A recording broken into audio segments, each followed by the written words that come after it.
Devant les médias la semaine passée, le Comité d'action pour le renouveau a révélé sa position sur l'actualité électorale du Togo en proposant l'organisation d'élections générales en 2025 pour éviter la tenue de plusieurs élections majeures, législatives, régionales et présidentielles, en moins de 2 années, une proposition déjà sous le feu des critiques, mais qui pourrait techniquement s'imposer aux acteurs politiques.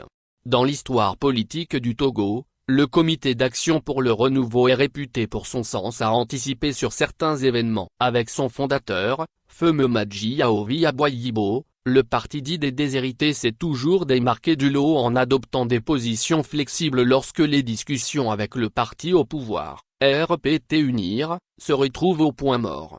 À une période des polémiques politiques relatives au nombre de mandats présidentiels exercés par Faure Gnassingbé, le CAR n'avait pas hésité à proposer à la classe politique de concéder à ce dernier le compteur à zéro. Rejeté catégoriquement par le reste de l'opposition à l'époque, cette proposition quelques années plus tard aurait pu être une épine dans les pieds du régime RPT UNIR.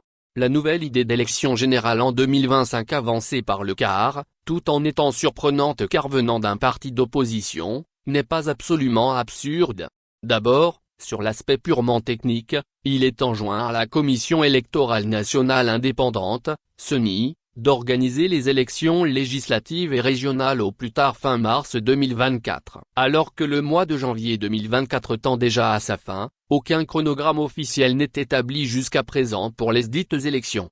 Ensuite, politiquement, le contentieux préélectoral est assez vaste. Plusieurs partis politiques rejettent toujours non seulement le fichier établi, mais également le découpage électoral. Ceci appelle à un cadre de discussion sur le sujet. Enfin, le financement de ces gros enjeux électoraux amène, comme l'a relevé le CAR, à se questionner sur leurs répercussions sur le citoyen togolais qui, déjà, voit d'un mauvais œil les multiples taxes mises en exergue par le gouvernement dans son nouveau budget.